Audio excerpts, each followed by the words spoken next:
Hello दोस्तों, स्वागत है आपको अपने यूट्यूब चैनल एम पॉइंट में। दोस्तों आज की वीडियो में हम बात करने वाले हैं घातांक और घात के बारे में, और इसका इंग्लिश होता है exponents and index power. Exponent and index power यह क्या होता है, इसके बारे में हम आज डिटेल में पढ़ेंगे। और यदि यह वीडियो पसंद आए तो लाइक, शेयर और कमेंट कीजिए। तो आइए हम इस वीडियो को शुरू करते हैं।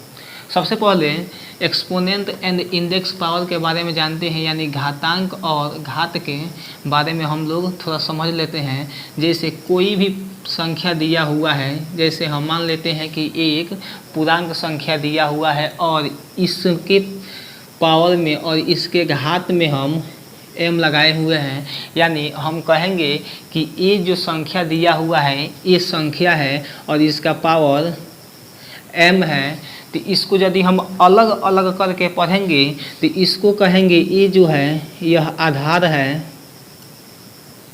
और m जो है यह घातांक है, यह घातांक है। लेकिन जब हम इस दोनों को एक में एक साथ मिलाकर पढ़ेंगे तब इसको हम बोलेंगे कि a का घात m है, a का घात m है या a का mवां घात। ठीक है, जैसे एक बार और देखिए, जो a दिया है यह आधार है, यह आधार है, और जो इसका पावर m आया हुआ है यह घातांक है, घातांक है। इसको तो हम अलग अलग पढ़े हैं, तो ए है यह आधार है और m है यह घातांक है।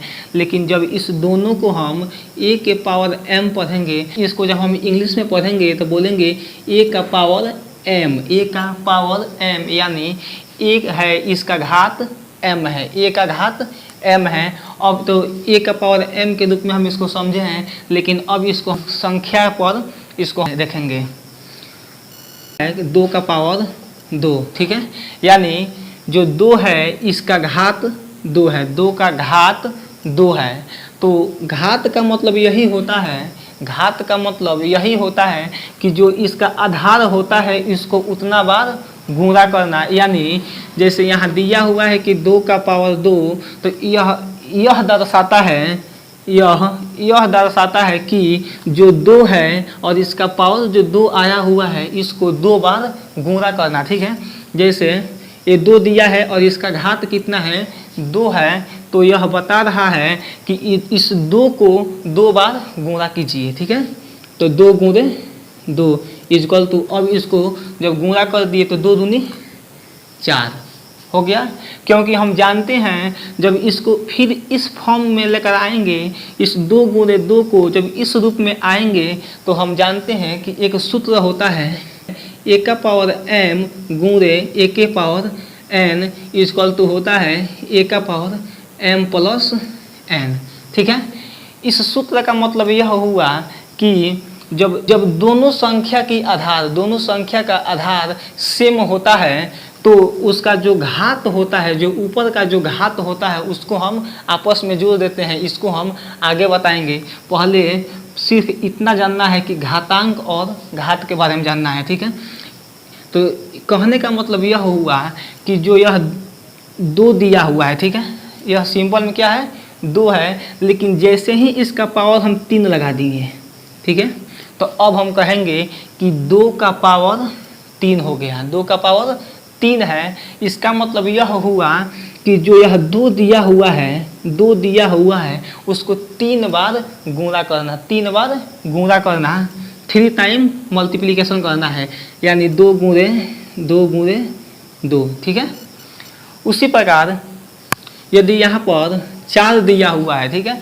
और इसका पावर हम यहाँ 3 लगा दिए, तो इसका मतलब यह निकल कर आता है कि जो यह आधार में 4 दिया हुआ है, जो यह आधार 4 है, इसको 3 टाइम्स यानी 3 बार गुणा करना। ठीक है, तो इस 4 को जब 3 बार गुणा करेंगे तो 4 गुणे 4 हो जाएगा।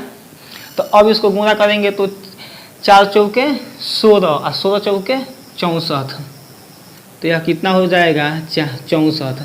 यानी 4 का पावर 3 दिया हुआ है, इसको हम पढ़ेंगे कि का पावर 3, 4 का पावर 3। तो जब इसको गुणा करेंगे तो 4 गुणे 4 गुणे 4, यानी पावर का मतलब ही होता है कितना, कि जो आधार की संख्या होती है उसको उतना बार पावर में जो लिखा रहेगा उतना बार उसको गुणा करना है। जैसे जो 4 दिया हुआ है तो 4 का पावर में कितना दिया हुआ, 3 दिया हुआ है, तो यह बता रहा है कि जो 4 है उसको 3 बार गुणा कीजिए। ठीक है। अब जैसे दिया हुआ है 5 और 5 का पावर दिया हुआ है 5, तो इसका मतलब यह हुआ कि जो यह 5 दिया हुआ है इसको 5 टाइम्स, यानी जो यह 5 दिया हुआ है इसको 5 बार 5 में गुणा कीजिए, यानी 5 इंटू 5 इंटू 5 इंटू 5 इंटू 5। ठीक है। यानी जो आधार के रूप में 5 दिया हुआ है और पावर के रूप में भी क्या दिया हुआ है, 5 दिया हुआ है, तो जो पावर के रूप में आता है इतना बार इस आधार को गुणा करना होता है। तो देखिए, तो 5 गुणे 5 गुणे 5 गुणे 5 गुणे 5, अभी इसको गुणा करके यहाँ लिख देंगे। ठीक है। एक और देखिए, जैसे दिया हुआ है 7 और इसका पावर दिया हुआ है 2, तो इसका मतलब यह हुआ कि जो यह आधार के रूप में 7 है इसको जो पावर के रूप में जितना संख्या होता है उतना बार इसको गुणा करना, यानी जो 7 दिया हुआ है इसको 2 बार गुणा करना, तो 7 गुणे 7। ठीक है। तो अब इसको गुणा करेंगे तो 7 सत्ते 49। चलिए मिलते हैं अगले वीडियो में, तब तक के लिए बाय।